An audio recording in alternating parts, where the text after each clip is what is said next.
आप सभी का स्वागत है हमारे न्यूज चैनल के फर्स्ट वीडियो में, जिस चैनल पर आपको डरावनी कहानियां सुनने को मिलेगी। तो इस चैनल को आप लोग ज़्यादा से ज़्यादा प्यार दिखाएं और सब्सक्राइब करें और आगे बढ़ने में मदद करें। तो चलिए बढ़ते हैं कहानी की ओर। मेरा नाम प्रदीप मिश्रा है। मैं बंगाल के एक गाँव का रहने वाला हूँ। मैं एक बाइक राइडर हूँ। मैं अक्सर अपना बाइक लेकर के लॉन्ग राइड पे चलता हूँ। एक दिन मेरे साथ कुछ ऐसी घटना घटी जिसे आज भी याद करता हूँ तो मेरी रूह कांप उठती है। आज से ठीक 2 साल पहले की बात है। मैं बाइक लेकर कोलकाता राइड पे गया था। रास्ता 3 दिन का था, इसलिए मुझे पहले से ही होटल बुक करनी पड़ी थी। एक बार रास्ते में मुझे बहुत भूख लगी थी, इसलिए मैंने अपनी बाइक को साइड में पार्क किया और पास में नाश्ते की दुकान पे जाके 2 बड़ा पाव खा लिया। बाद में मैंने अपनी ट्रैवलिंग की शुरुआत कर दी।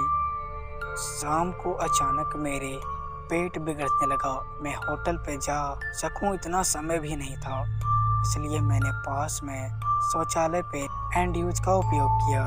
वहीं पे मुझे किसी पायल की आवाज सुनाई दी। मुझे कुछ अजीब सा लगा कि आखिर पुरुष के शौचालय में एक औरत का क्या काम। उसी समय वहां की लाइट चालू और बंद होने लगी तो मैं डर के मारे कांपने लगा। मेरे शरीर के सारे रोंगटे खड़े हो चुके थे। मैंने जोर से आवाज लगाई, कौन है? थोड़ी देर बाद वहां सब ठीक हो गया। मैंने जल्दी जल्दी अपना काम निपटा के बाहर निकलने का कोशिश कर रहा था, लेकिन वॉशरूम का दरवाज़ा खुल ही नहीं रहा था। मैंने चौकीदार को आवाज़ लगाई तो उसने आके देखा तो दरवाज़ा बाहर से खुला था। फिर उसने आवाज़ लगाई, साहब दरवाज़ा तो खुला है, अब थोड़ा धक्का लगाइए। मैंने धक्का दिया तो दरवाज़ा खुल गया। मैं पैसे देकर बाहर निकल ही रहा था कि फिर से मेरे पेट में गुड़गुड़ होने लगी। मुझे वापस उस खतरनाक वॉशरूम में जाना नहीं था, लेकिन मेरे पास कोई और रास्ता भी नहीं था। इस बार लगभग 2-3 मिनट हुई होगी कि वापस से लाइट चालू बंद होने लगी और साथ में कोई लड़की की हंसने की आवाज़ें भी आ रही थी। मुझे काफ़ी डर लगने लगा था। मैं जल्द ही अपना काम निपटा के फिर से बाहर निकलने की कोशिश कर रहा था, लेकिन मैं वहीं से उठ ही नहीं पा रहा था। मुझे ऐसा लग रहा था कि कोई मेरे ऊपर बैठ गया हो। मैंने अपनी शरीर की पूरी ताकत लगा के खड़ा हो गया और दरवाज़ा खोल के बाहर निकला। मैंने देखा कि शौचालय का मुख्य दरवाज़ा बंद था और उस पर काफ़ी सारे चमगादड़ चिपके हुए थे। यह सारा खौफनाक दृश्य देखकर मेरा तो प्राण ही निकल गए। ऐसा महसूस होने लगा, मैं जोर जोर से रोने लगा। वहाँ पे काफ़ी अंधेरा और काफ़ी गंध भी आ रही थी। मुझे लगा कि मैं यहाँ से कैसे बाहर निकल पाऊँगा। उसी वक्त मेरे सामने एक बड़ी लाल आंखें वाली, सफ़ेद साड़ी वाली भयानक औरत खड़ी हुई। उसे देखकर मेरे तो होश ही उड़ गए।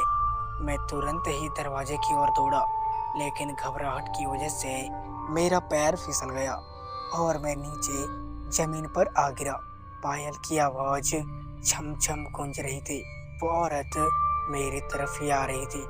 उसे देखकर लगा कि आज मेरा मौत निश्चिंत है, आज मैं बचने वाला नहीं हूँ। थोड़ी ही देर में वो औरत मेरे पास आकर बैठ गई और मुझे जानवर जैसे सूंघने लगी। मुझे अपनी मौत साफ साफ दिख रही थी। फिर मैंने अपनी सारी हिम्मत लगा के एक आखिरी कोशिश करके जोर लगा के खड़ा हो गया और जोर जोर से दरवाजे को हिलाने लगा। थोड़ी ही देर में वो पुराना दरवाज़ा टूट गया और मैं बाहर निकल गया।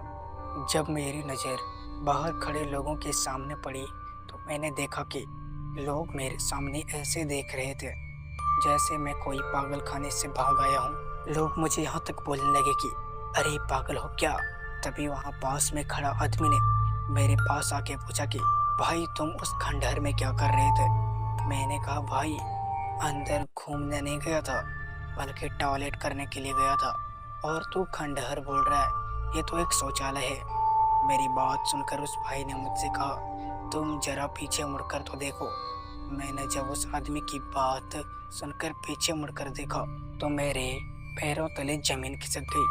वहाँ कोई भी शौचालय नहीं था, बल्कि एक पुराना टूटा फूटा खंडहर मकान था। ऊपर वाले की मेहरबानी थी कि मैं सही सलामत बच गया और उस भयानक दिखने वाली औरत के चुंगल से बच निकला। तो दोस्तों, ये थी आज की कहानी। कैसी लगी हमें कमेंट में ज़रूर बताइएगा, और वीडियो अच्छी लगी तो लाइक कीजिएगा और सब्सक्राइब करना ना भूलिएगा। मैं मिलता हूँ अगले वीडियो में, तब तक के लिए अलविदा।